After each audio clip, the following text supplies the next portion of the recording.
Hey, welcome back to ScreenCrush. I'm Ryan Airy, and this is everything you need to know before Demon Slayer Infinity Castle. Now, a little disclaimer, we're not going to be diving deep into the manga, character analysis, or anything like that. We are just telling you what happened in the show to get you ready for the finale trilogy. Also, I promise you that I will mispronounce many names before this is over, but we are going to do our best. So, get ready for some sick action and super sad backstories. Spoilers are ahead. The series is set in the Taisho era of Japan, so like the 1910s, 1920s. It's time for a Taisho-era secret. Our main character, Tanjiro Kamado, is a sweet sunshine boy with a superhuman sense of smell and a head as hard as a rock.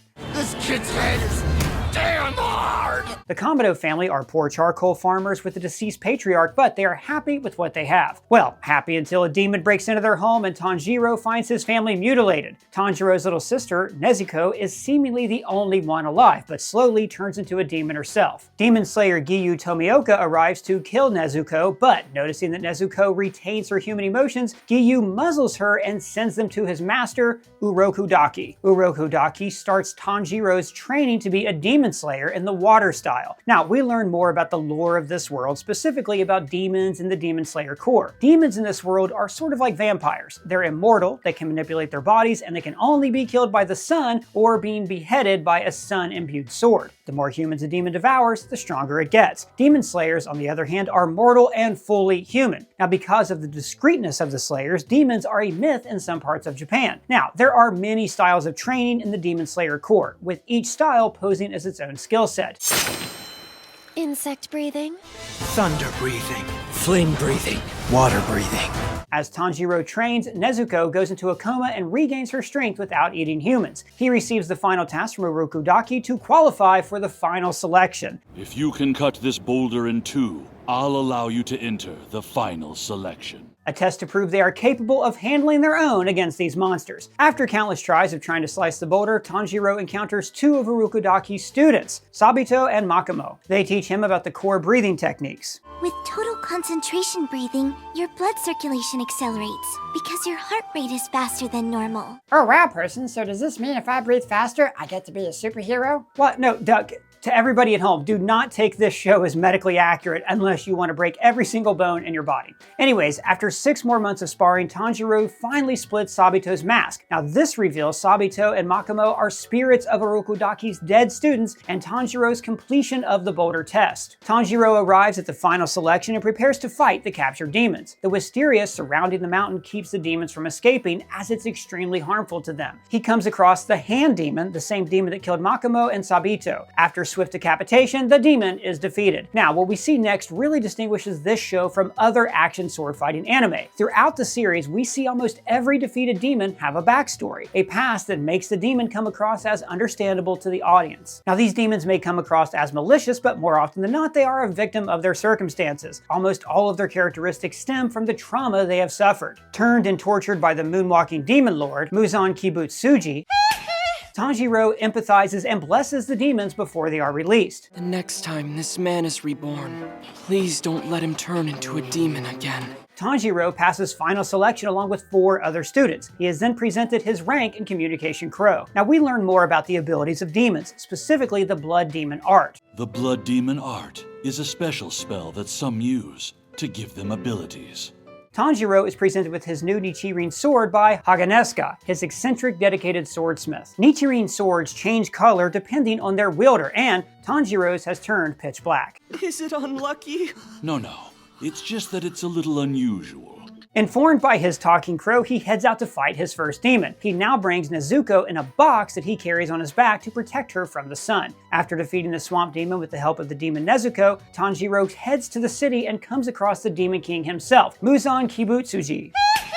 Now Muzan is a shapeshifter and is hiding as a human with a wife and child. After creating a demon as a distraction, Muzan escapes the crowd. Tanjiro and the demon victim are rescued by Lady Tamayo, a benevolent demon doctor and her apprentice. So in order to find a cure for demonism, Lady Tamayo requests 2 things. I'd like permission to study your sister's blood. Second, I need more samples. I'd like you to retrieve them from demons as closely related to Kibutsuji. Meanwhile, Muzan thinks of Tanjiro's appearance, noting that he is wearing the same earrings as a fearsome renowned swordsman. Muzan hires his 2 lower-tier guards to take out our protagonist. Tanjiro defeats the arrow demon with his water forms, and Nezuko weakens the Tamari demon with her superior kickball skills. I did it! Who's the loser now, huh? Tamayo offers to take Nezuko with them, but Tanjiro insists on keeping his family together while continuing their journey. We then meet one of our other protagonists, Zenitsu. Hang on! Don't you interfere! That girl is madly in love with me!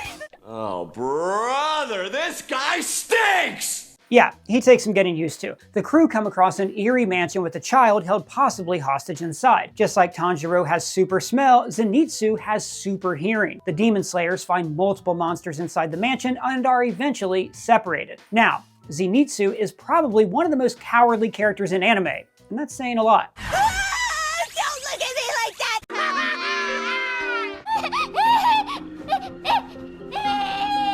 You'd wonder how he passed final selection all until he falls asleep. Using thunder breathing, Zenitsu becomes as fast as lightning, killing demons with no struggle. He is one of the most OP demon slayers, again, with a catch. Along with Zenitsu, we are introduced to our other main protagonist, Inosuke. He's, pun intended, boorish, violent, and mastered in the self-taught style of beast breathing. Coming through! Yeah, he's great. Meanwhile, Tanjiro fights the demon owner of the mansion. He learns about the system of Kizuki, or demon moons. Now, these moons are the most powerful and closest demons to Muzan, ranked from numbers 1 to 12. The first 6 are labeled as the upper moons, and the bottom 6 are the lower moons, respectively. Tanjiro defeats the drum demon, who ends up being a former lower moon. After sending Tamayo some of its blood, he finds Zenitsu protecting Nezuko's box from Inosuke, signifying his loyalty. Now, because of his boorish attitude, Inosuke challenges Tanjiro to a fight, showcasing his flexibility, illiteracy, and surprisingly beautiful face. But we're not done with our battle yet! Let's fight! The demon slayers part ways with the rescued children and go to a safe house. Nezuko is introduced to Inosuke and Zenitsu, and then alerted about the next mission. On their way to the mission, Inosuke learns about human manners, and Zenitsu develops a crush on Nezuko. The crew, now separated, come across a family of spider demons. They're led by Rui, the lower 5, moonlighting as the youngest spider's son. The 5 of us are going to live in happiness as a family. In order to send Tanjiro to the source of the fight, Inosuke initiates a form of beast breathing, revealing his superhuman ability of touch. Tanjiro encounters the demon posing as the mother. Now, understanding her plight and trauma, he takes her out peacefully. Meanwhile, Zenitsu comes across an acid-spitting spider. He reminisces about his stubborn mentor/grandpa and passes out. Now this, of course, strengthens lightning aficionado Zenitsu, who saves the day. Now, Kagaya Ubayashiki, the head of the Demon Slayer Corps, sends Hashira to aid in the fight against the spider demons. Hashira are the highest rank of Demon Slayer and masters of their craft. Ubayashiki sends Shinobu Kocha and Giyu Tomioka. Shinobu, being a pharmaceutical expert, stops the poison spreading through Zenitsu, while Giyu rescues Inosuke. Tanjiro teaches Rui that family is built on love and respect, not forged in fear. Using fear to keep someone shackled to you isn't the bond of a family! Now, at this most dire moment, he recalls a breathing technique taught by his father. This ceremonial dance and pair of earrings, I wish for them to be passed down to you. Nezuko is visited by the spirit of her mother and awakens her blood demon art. Now, with their Kagura and demon art together, they gain the upper hand. But Rui is ultimately defeated by Giyu, showing us just how advanced a Hashira is in power and rank. Giyu chastises Tanjiro for having sympathy for Rui, but he insists that although he has vowed to slay demons, when it comes to those who felt despair and regret from the actions they took as a demon, I will never disrespect them. Everyone is sent to Demon Slayer headquarters after hearing the message. Tanjiro and Nezuko are to be taken into custody and brought back to headquarters! At headquarters, we meet the rest of the main cast, the Hashira, the strongest Demon Slayers in the Corps. So, to quickly go down the roster, we have Kyojiro Rengoku, the Flame Hashira. Tasty. Tengen Uzui, the Sound Hashira. How flashy. Mitsuri Kanroji, the Love Hashira. I love that side of you. Gyomei Hamejima, the Stone Hashira.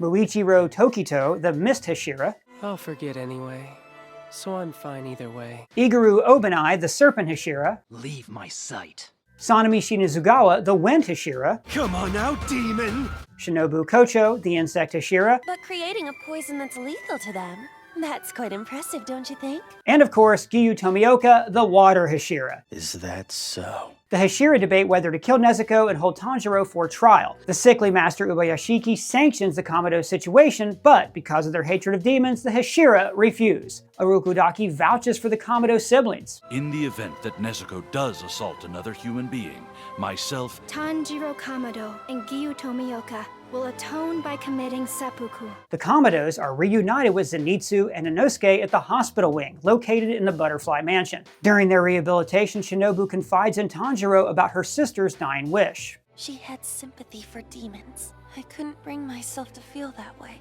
And asks him to retain his good heart. Shinobu encourages Kanao to train with our heroes, leading to her backstory. An orphan who protected herself by disassociating, she was adopted by the Kocho siblings. Only acting on orders, Kane tells her, "Flip this coin to help you make a choice." Back at the training center, Tanjiro inquires about Hinokami Kagura to no avail. Flame breathing must never be referred to as fire breathing. Our trio are requested to aid the Flame Hashira, Rengoku, on a mission. Before heading out, Tanjiro teaches Kanao to follow her heart and believe in herself without relying on the coin. After Rui's death, Muzan kills most of the lower half of the Kizuki, stating that they're all disappointments. Muzan tasks the remaining lower one, Enmu, to kill the Hashira and Tanjiro. How truly fortunate am I. If I kill a Hashira and this kid, I can get even more blood. Now, prior to the movie, we have a quick episode circling our main Hashira for this arc, Rengoku. The Flame Hashira is tracking down a demon haunting the Mugen Train. He proves to be an honorable, steadfast, and jovial swordsman, following in his father's footsteps to protect Japan from demons. After an all-nighter of fighting, he's rewarded with many boxes of bento. This leads us right to where we left off in Season 1. Oh no, the train's leaving! Are the police still around? We have to go either way. Remember, Demon Slayer takes place in the 1910s. Advanced transportation like the Mugen Train was still in its early days, and really rare for people living away from major cities. It's a train. You've never seen one? Put down or you'll wake it. The trio finds Rengoku cherishing his bento with his signature phrase. Tasty. After introducing themselves, Rengoku admits to Tanjiro he's never heard of Hinokami Kagura or fire breathing. He breaks down the core breathing styles. Flame, water, wind, stone, and thunder. Any other breathing styles we see are offshoots of those 5. As the conductor punches tickets, we get a glimpse at just how powerful the Flame Hashira is. With the elimination of 3 demons and no casualties, it's easy for the trio to fan over Rengoku and accept his offer of apprenticeship. But this turns out to be a ruse created by Enmu. His power is to create dreams and put his prey to sleep. By punching the ticket ink, Tanjiro, Inosuke, Zenitsu, and Rengoku are sent into deep slumber. Enmu hires 4 sickly children to go into the subconscious of each of the demon slayers and take them out. You all want peaceful dreams as well, don't you? We then see the individual dreams of our team. And with all the white clover in bloom, I can make you a ring of flowers. Let's go! Yeah! Tanjiro imagines what regular life would have been if his family hadn't perished and Nezuko was still human. It's revealed that Rengoku has taken up the Flame Hashira title after his father, who has become disillusioned with his family and the Demon Slayer Corps. Not giving up hope, Rengoku tells his little brother Senjuro to chase after his passions. Now during this time, the sickly kids rip into the Slayer's subconscious and try to destroy their core. I thought that humans weren't able to move while they were under a spell like this. Tanjiro soon realizes that he is locked in a dream. With the help of Nezuko and his father, he escapes. Now awake, Tanjiro empathizes with the kids' situations and gently knocks them out. On top of the train, Enmu informs the audience of the practice of challenging an upper-rank moon and usurping their place in the hierarchy. As they fight, Enmu constantly tries to put him to sleep with his dreams and nightmares. He quickly learns of Tanjiro's willpower. Don't put words in the mouths of my family! They would never say that! After seemingly defeating the demon, Enmu reveals that he has merged with the Mugen Train and is now even harder to kill. What do you know? I was right all along. The boys figure out that to kill Enmu, they need to cut off the front of the train, similar to decapitating a demon. Enmu uses his many eyes to lull Tanjiro to sleep. He almost ends up slicing his own hand in real time, only to be saved by Inosuke. It's having a hard time telling which way Inosuke is looking. Tanjiro eventually musters Hinokami Kagura and beheads Enmu for good. Rengoku teaches Tanjiro to regulate his breathing and close his wound. Wait, so you're telling me that... No, don't let me tell you again. Do not take any of this show as medically sound or accurate. Once his bleeding stops, we learn about the most important rule of Demon Slayer. If you think you've won, you probably didn't. Here we go again. Rengoku turns to see Akaza, Muzan's upper 3 moon. Turning down Akaza's offer to become an immortal demon, he preaches about the preciousness of human life. Despite a broken body, Rengoku's fighting spirit rages on into one of the most colorful battles of all time. At his lowest moment, he has a flashback of his mother. It is the duty of those born strong to help those who may be less fortunate. Remembering her words of love, Rengoku holds off Akaza. Akaza escapes by the skin of his teeth to hide from the rising sun. The trio huddles around the dying flame Hashira. After requesting to send messages to his family and champion Nezuko's fight, he leaves these iconic words of wisdom. If you are feeling disheartened, that you are somehow not enough, set your heart ablaze. Before passing away. And that ends the Mugen Train arc. On to Season 2, the Entertainment District arc. Now we start off Season 2 where we left off at the Mugen Train. The Demon Slayer Corps and the Rengoku family are notified by the passing of the flame Hashira. Muzan is now hiding as an adopted young boy of a rich couple. Akaza vows to demolish Tanjiro when they meet again. After some rest, Tanjiro goes to the Rengoku household to deliver Kyojiro's last words and learn more about the Hinokami Kagura. Although the younger brother Shinjiro is grateful, the father Shinjiro is anything but. A drunken mess, Shinjiro attacks Tanjiro, assuming that he is mocking them. He recognizes his earrings and labels him as a sun-breathing user. Not only is it the first one ever to be created, it's the most powerful one as well. After knocking out Shinjiro with a hard headbutt, Tanjiro and Shinjiro find the Flame Hashira Chronicles shredded. 4 months later, the boys are sent to various missions after rehabilitation training. Coming back from an outing, Tanjiro finds the girls of the Butterfly Mansion being taken by the Sound Hashira, Tengen Uzui. Ever so cocky, Tengen informs them that he needs female corps members for a big upcoming mission. Noticing Aoi's discomfort, our trio agrees to go in place of the girls and thus officially start the next arc. So where we going, old man?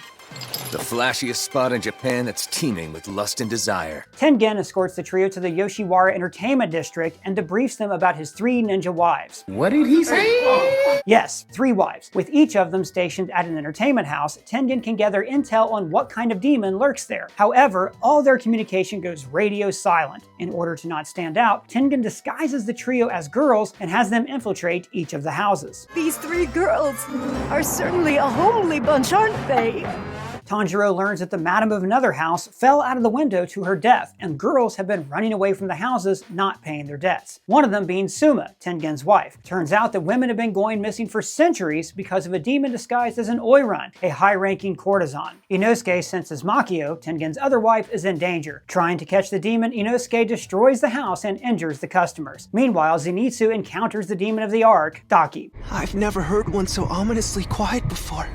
This is an upper-ranked demon.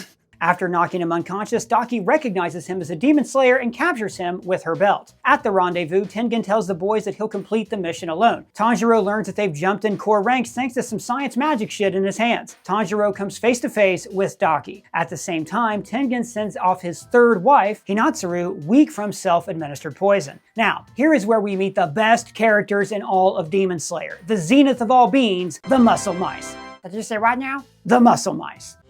Muscle. Tengen's mousy little ninja helpers he happens to have with him. They go into tight spaces where we can't fit. Muscle. And help vanquish demons behind the scenes. Now, with the help of the Muscle Mice, Inosuke finds the underground locker of Daki's victims. He inadvertently frees Mazzio, Suma, and Zenitsu. The belt is defeated when Tengen arrives and deals the final blow. From here on out, things are gonna get real flashy. Meanwhile, Tanjiro attempts to battle Daki. Thinking Hinokami Kagura suits him better than water breathing, he holds his own in the fight despite chipping his sword. That is, until the chopped belts from the locker fuse with Daki's body, revealing her full form. My true ultimate form! Reveling in her power, Daki destroys the district, causing many casualties. Enraged by the destruction, Tanjiro brutally goes after Daki. Now, during this fight, we see a flashback of Shinjiro, Rengoku's dad. Apologizing for his past behavior, he notes that the chosen Sunbreathers have the same red marks that Tanjiro has on his forehead, the same mark that has been growing since Season 1. Dismissing the thought, he berates Daki for her apathy of human life. His words jog Muzan's memories within her. It must be the cells. They're Lord Muzan's memories. Warned by the spirit of his younger sister, Tanjiro regains his breath before pushing too far. While he's down, Nezuko protects him from the attack. Knowing Muzan's pursuit of Nezuko, Daki dismembers her, hoping that she doesn't regenerate. But as we know, Nezuko's been sipping that Honkshu juice and not only regenerates, but evolves into a higher demon form. Nezuko clobbers Daki and starts to lose her human heart. She uses her blood art, a fire that can cause harm to demons. Guided by his brother's spirit, Tanjiro holds back his sister before she can eat any humans. He reminds Nezuko of her humanity with a lullaby their mother used to sing, reverting her back into her little demon form. Before Daki can attack the siblings, Tengen decapitates her, thus eliminating an upper moon. Oh wait, person, you forgot, didn't you? The one rule of Demon Slayer. Oh yeah. If you think you finally won, you probably didn't. Daki screams and cries about the unfairness of the fight and invokes the powerful words. Yes, inside Daki lives her older demon brother Gyutaro, both of whom make an Upper Moon 6. Tengen and Gyutaro become foils for each other. One is a demon whose grotesqueness lends to a sense of entitlement, and the other is a handsome master demon slayer who is inspired by those more capable than himself. Tengen explains how the ninja clan he was a part of didn't die out long ago like everybody thought. His father had him fight his siblings until there were 2 left. To escape that life, Tengen found the master and demon slayer core. Remembering his basic training, Tanjiro combines his water breathing and Hinokami Kagura to save Hinatsuru. The trio team up and take on Daki, while Tengen focuses on Gyutaro. The fight takes a turn when Inosuke becomes mortally wounded. Tanjiro checks on Tengen only to find him unconscious with his hand dismembered. Distracting Gyutaro with a headbutt, Tanjiro stabs the demon with a discarded kunai. As he raises his sword, he reflects on how easily his life could have been like the demon siblings if he returned too. At the last minute, Tengen awakens and fends off Gyutaro with his musical score technique. I can read it now! That filthy musical score of yours! In this Feast of the Eyes, Tanjiro's mark expands, spreading across his face. Inosuke is revived and joins the fight with Zenitsu. Wait, wasn't he mortally wounded before? Well, yeah, but since he was raised in the mountains, poison is harmless, and shifting the position of my internal organs is nothing but child's play for me! Yeah, don't think too much about that. Now, with the 4 of them working together, the demon siblings are finally defeated. Tanjiro collects the blood of the Upper Moon to send to Lady Tamayo. He goes over to resolve the disintegrating demon's argument. You should have never been born in the first place! That's not true. I know you don't really feel like that. So we get a glimpse of Gyutaro and Daki's backstory. A poor, ugly boy born in the entertainment district, Gyutaro had to fend for himself until his sister was born. Then named Ume, she was raised to be a courtesan because of her beauty. After stabbing a samurai in the eye during a visit, she was burned alive by the village folk. Gyutaro rebukes the gods until he and his sister get an offer to become demons. Given blood by the former Upper Moon 6, Doma, Gyutaro and Daki vow to take revenge on the district that made their lives miserable. Daki chooses to stay by her brother in the afterlife despite his want for a better fate for her. They finish their tale by walking together into the flames. Tengen chooses to retire from the Corps and live peacefully with his wives. Ubayashiki is thrilled by the defeat of an Upper Moon and reveals his family ties to Muzan. The remaining Upper Moons are all summoned to the Infinity Castle, and that concludes the Entertainment District arc. On to the Swordsmith Village arc. Starting right where we left off at the Infinity Castle, we finally meet all of the Upper Moons. Gyoko, Upper Moon 5, Hantengu, Upper Moon 4, Akaza, Upper Moon 3, Doma, Upper Moon 2, and Kokushibo, Upper Moon 1. The higher in a rank a demon is, the less humanity they have left in them. Gyutaro and Daki's deaths are the first time in a century that an Upper Moon has been killed. He admonishes the moons for not having found both Ubayashiki or the blue spider lily, the secret ingredients to conquering the sun. Muzan sends Gyoko and Hantengu to scout for intel. Akaza vows to overtake the other moons in ranks. After being sent back to their domains, Doma is revealed to be a cult-like leader to disciples. We're then taken to a dreamlike flashback. The Kamado ancestor is hosting his new friend, the renowned demon slayer with the Hanafuda earrings. The demon slayer has the same face flames as Tanjiro, thus marking him as a sun-breathing user. Remorseful of his losses, the swordsman chooses not to pass down his name. The dream ends with Tanjiro waking up from his coma. You've been out for 2 months. Zenitsu and Inosuke recover and are now sent off on their own missions. Hoping to have his sword replaced after being chipped, Tanjiro receives harsh letters from Haganesuka refusing to deliver another one. He journeys to the Swordsmith Village to request a new Nichirin sword in person. In the Swordsmith Village, Tanjiro runs into Mitsuri, the love Hashira. Somebody ignored me up there just now! He also finds Genya, one of the fellow demon slayers we see who passed final selection. Genya is the brother of Sanemi, the wind Hashira. Exploring the village forest, Tanjiro stumbles upon Kotetsu, a child swordsmith, and Muichiro, an amnesiac mist Hashira. Kotetsu is protecting a life-size mechanical doll, one that looks like the renowned swordsman from his dream. The Yoriichi Type 0. Kotetsu teaches Tanjiro about inherited memories, memories passed on from ancestors. We learn Muichiro is also descended from a sun-breathing user as well, making him a prodigy and able to become a Hashira in 2 months. After training and improving his skills, Tanjiro breaks the doll and reveals a mysterious 300-year-old rusty sword inside. Hagenesta, now jacked and swole, offers to restore the sword. Back at the village house, Tanjiro recounts his day to an unwilling Genya. Genya requests solitude after hiding the quick regrowth of his tooth and lack of eating. Meanwhile, Gyoko and Hantengu have infiltrated the Swordsmith Village. Muichiro takes Tanjiro and is about to recall something from his past. Casually, Hantengu waltzes into the room, evading both Muichiro and Tanjiro's attacks. Muichiro decapitates Upper 4 quickly, so Can't say it. don't worry, bud, I remember. Upper ranks don't die so easily, and it proves to be the case here too. Not only does Hantengu split in two, but both of the demons seem to get younger and more agile. With Muichiro scattered, Tanjiro and Nezuko are at a disadvantage. But don't worry guys, Genya's got it. Yep, Genya's weapon is a gun filled with Nichiren bullets. Unfortunately, beheading Upper 4 again only makes it multiply younger and stronger. Hantengu, originally based in fear, is now split into 4 demons, each with different powers and new emotions: anger, pleasure, sorrow, and joy. Elsewhere in the village, Muichiro saves Kotetsu from Gyoko's attacking fish. Muichiro, Kotetsu, and Kanamori cross paths with Upper Moon 5, Gyoko. Now Gyoko, who sent a legion of fish monsters to attack the Swordsmith Village, but Mitsuri comes to the rescue. Shooing the others to safety, Muichiro takes poison darts to the face. He then starts to remember parts of his past before being encased in a water bubble. The Kamado siblings try to escape from the Upper 4 moons. Nezuko cuts her hands to imbue her demon blood art into Tanjiro's black sword. Exploding blood sword! He receives another inherited memory, learning that the legendary Swordmaster's weapon was also black, but turned red in the heat of battle. Anger and pleasure take in the side of Tanjiro's sword and are also reminded of the swordsman, the same one who nearly beheaded Muzan himself. Taking out the demon temporarily, Tanjiro catches up to Genya, who now seems to be a demon. While Nezuko and Genya keep the Upper 4 demons at bay, Tanjiro deduces that there is a 5th demon lurking. Using his super smell, he locates a tiny Hantengu hiding in the forest. As Genya fails to take out the fear demon, we get a glimpse into his backstory. Growing up in a big family with an abusive father, Genya adores his big brother Sanemi. Their mother goes out late one night, so Sanemi goes looking for her, while Genya watches their younger siblings. A monster suddenly attacks their home, killing all of their siblings. Sanemi saves Genya, only for Genya to see Sanemi holding a weapon over the body of their mother. Not understanding their mother turned into a demon and attacked his family, Genya berates Sanemi for killing her. Remorseful of his words, he joined the Demon Slayer Corps to make it up to his big brother. Tanjiro comes in to protect Genya and remind him of his goals to be a Hashira. Just as Tanjiro is about to behead Fear, Round 1, fight! Say hello to the newest Upper 4 demon,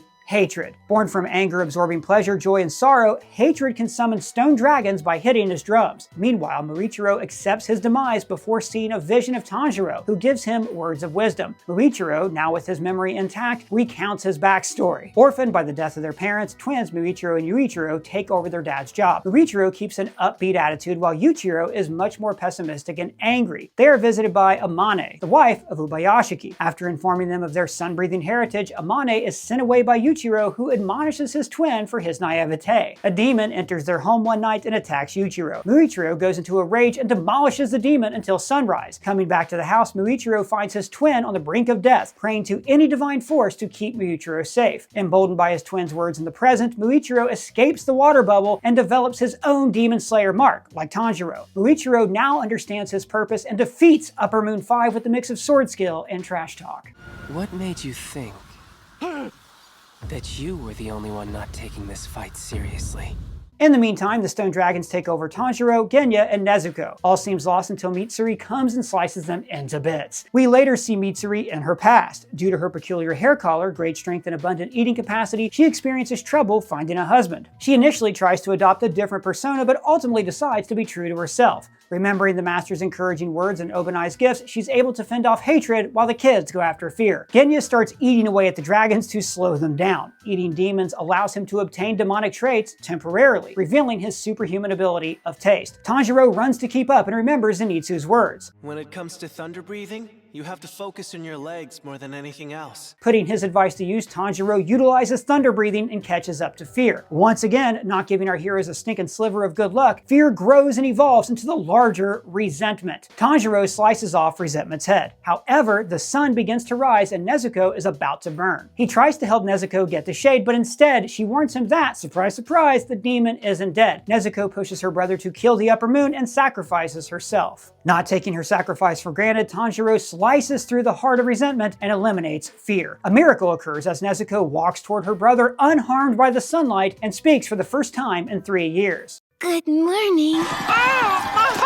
Muzan shows glee at Nezuko able to withstand the sun and gives up his pursuit of the blue spider lily. We are then finally given Muzan's backstory. Born in Indiana in 1958 to a family of 10 kids. That's not funny, person. Sorry, it actually started 1,000 years ago during the Heian era. Muzan had a disease destined to kill him before his 20th birthday. After drinking a blue spider lily concoction from a quack doctor, Muzan developed immortality and increased strength. On the flip side though, it prevented him from stepping in sunlight and made him crave human flesh. He in turn became the world's first demon. Humiliated by having to fear the sun, he started his search for the blue spider lily. Apparently, the only known source for it was from the quack doctor that he killed. Now that Nezuko has conquered the sun, Muzan is eager to get her in his grasp. But all hope isn't lost. Lady Tamayo reports that the man that turned her into a demon in season 1 has regained his sense of self thanks to the research from Nezuko's blood. And that concludes the Swordsmith Village arc. On to the penultimate arc, Hashira training. We start off with Sanemi, the Wind Hashira, and Obanai, the Serpent Hashira, exploring an abandoned castle with other demon slayers. While saving a woman from a horde of demons, the Hashira fall into the foyer of an elusive infinity castle. Before they register where they are, the portal closes and the demons get away. An emergency Hashira meeting is hosted by Amane, Ubayashiki's wife, due to the master's fast-spreading illness. Amane asks Mitsuri and Muichiro to explain their experiences obtaining the demon slayer marks. What they all shared in common was the mark each of them bore, a mark similar to demonic patterns. Citing Tanjiro as the first person to receive the mark, Muichiro shares the requirement to get one, staying alive despite fatal conditions. Amane tells the Hashira to train the lower-ranked slayers and work on everyone receiving the mark, and everyone is on board except Giyu. Zenitsu returns from a mission only to be surprised with the now-talking and day-walking Nezuko, while Inosuke teaches her to say his name. Haganeska restores Tanjiro's 300-year-old sword with Rengoku's sword guard attached. The Hashira are on high alert since Nezuko's turn because demons have been dwindling in activity. Each Hashira, both active and retired, assigned their courses for training. In the city, Lady Tamayo is visited by Ubayashiki's Crow, who tells Tamayo about Shinobu's aptitude in pharmaceuticals and demon physiology and proposes a collaboration in researching Nezuko's blood. Because of his immobility, Ubayashiki requests Tanjiro to go and persuade Giyu to join the training. Giyu tells Tanjiro that he's disappointed at him for not mastering water breathing, hoping that he would be the next water Hashira. Still missing a water Hashira? But you're the water Hashira. I'm not. Tanjiro is persistent and doesn't leave Giyu's side for days, much to his annoyance. Giyu relents and admits that he never passed final selection. He was in the same training class as Sabato. Y'all remember him from way back in season 1? Apparently, Sabato killed every demon on the mountain that day, whereas Giyu killed none, and he was saved by his friend. Everyone survived except Sabato, who was killed by the hand demon. Giyu regrets that day and doesn't consider himself a real Hashira, knowing Sabato would have been a better fit. As a tribute, Giyu wears half of his Haori. With Tanjiro's urging, Giyu is reminded of his friend's words. Don't you dare ever say that you should have died again! Giyu promises to remember and carry on their hope toward the future. Giyu accepts Tanjiro's eating contest and agrees to join the training program. At the Butterfly Mansion, Shinobu is praying to her dead sister and trying to hide her discomfort at working with the demon. She tells Kanao that she won't be participating in the training program but will instruct her on how to kill the same demon that killed her sister. Tanjiro officially joins the Hashira's training program. He sweeps through Tengen's stamina course. During a night patrol, we see a little demon eye scurrying through the alley. Tanjiro finishes up stamina training and moves on to Muichiro's rapid movement course. He bonds with the other students but sticks up for Muichiro and his intense teaching. We then see a horde of demon eyes gathering around town, all controlled by Muzan's henchwoman. Tanjiro moves on to Mitsuri's training. Meanwhile, Nezuko goes into hiding under the care of Urokadaki. Tanjiro is stretched beyond his limits at flexibility training but passes quickly to Obanai's course. Obanai, however, is not a fan. Tanjiro's so cute! Whenever he eats or drinks something sweet, he looks like he died and went to heaven! Kamado! He's extra hard on Tanjiro, honing his skill for striking in tight spaces. Passing his class, he then heads to Sanemi's striking training. Even harsher than Obanai, Sanemi obliterates the trainees. Tanjiro overhears Genya trying to talk to Sanemi. Genya continues to apologize for his past words and tells his brother his ability to eat demons, one that his brother doesn't take too well to. You've eaten demons? Tanjiro saves Genya from a last-minute attack and berates Sanemi for forcing his brother to quit the Corps. Chaos ensues when a large brawl breaks out, which ends with Tanjiro on the receiving end of a restraining order. Zenitsu and Tanjiro meet up with Inosuke and the other trainees at the final stop, muscle amplification with the Blind Stone Hashira Gyome. Now, Gyome has the trainees practice straining against a waterfall, carrying heavy logs and pushing boulders. Meanwhile, Muzan's henchwoman, Nakime, alerts her master that she has located most of the Corps members, but not Nezuko. After both Tanjiro and Inosuke move their boulders, Zenitsu gets an important letter from his sparrow. Gyome praises Tanjiro for his honesty and actions at the Swordsmith Village and recounts his backstory. Originally a teacher at an orphanage, Gyome was well loved by his children. One night, a child leads a demon into the orphanage, offering up Gyome and the rest of the children's lives for his own. 7 of the 8 children die by not following Gyome's orders. Gyome rages violently against the demon to protect Sayu, the last remaining child. The police misconstrue what Sayu says, so Gyome is imprisoned for murder and left to believe that all children are selfish. Despite becoming mistrustful of people, the master reached out and offered Gyome a lifeline. Gyome congratulates Tanjiro for completing his training program and promises to help him in all of his endeavors. During dinner, Genya tells Inosuke and Tanjiro that despite his lack of breathing technique, Gyome still made him his apprentice. Tanjiro finds Zenitsu on top of a boulder after having read the letter, acting a lot more reserved and focused. In the evening, Sanemi realizes that they have been infiltrated. Muzan locates Ubayashiki and finally meets him eye to eye. He mocks Ubayashiki's diseased mortal form, but Amani describes Muzan as Person, that's enough. This is getting old. Okay, buddy, you got it. Ubayashiki has been waiting for Muzan's arrival and tells him of their family's curse. A demon has recently emerged from your family's bloodline. Commit yourselves from here on out to eliminating that manifestation. Still unable to live past 30, the family remains dedicated to eradicating the King of Demons from their line. Ubayashiki chastises Muzan's selfish view of eternity, showing him the proper view of eternity, the human will. He correctly deduces that if Muzan dies, all remaining demons will fade as well. A crow then urges all Hashira to the Ubayashiki home. Assuring Muzan that the Demon Slayer Corps will still continue after his death, Ubayashiki blows up his home and family in a premeditated explosion. Before he can regenerate, he is trapped by a blood demon art set up by Lady Tamayo. Tamayo tries to turn Muzan back into a human by shoving her medicated fist through his body. Muzan scorns Tamayo, reminding her that it was she who killed her own family when she turned into a demon, and not him. To atone for her sins, Tamayo dedicates her life to taking Muzan down and sends in Gyome for the attack. Before his death, Ubayashiki makes Gyome promise to not tell the Hashira about the plan to sacrifice himself. Gyome respects his wishes and leads the charge against Muzan, who cannot be beheaded. Every Hashira and Tanjiro rush in to pin him down, but guess what? What? What's our favorite rule? Oh, jeez. Yep, just as they think they got Muzan right where they want him. All their espionage has been leading to this, every single Demon Slayer being sent into the Infinity Castle. The Hashira training arc ends with Tanjiro through the abyss, swearing to Muzan that he will defeat him once and for all. And with that, we are finally ready for the final arc, Demon Slayer, the Infinity Castle. Well guys, that's everything you need to know before Demon Slayer, the Infinity Castle. Huge shout out to Srinidhi Rao, our social media intern who wrote this video and helped me with all of these pronunciations. She is amazing. You can find her links below. And let us know what you're excited about for this movie on our Discord, on our Twitter, on our comments below, every single thing. You guys know where to find us. And if it's your first time here, please subscribe, smash that bell for alerts. For ScreenCrush, I'm Ryan Airy.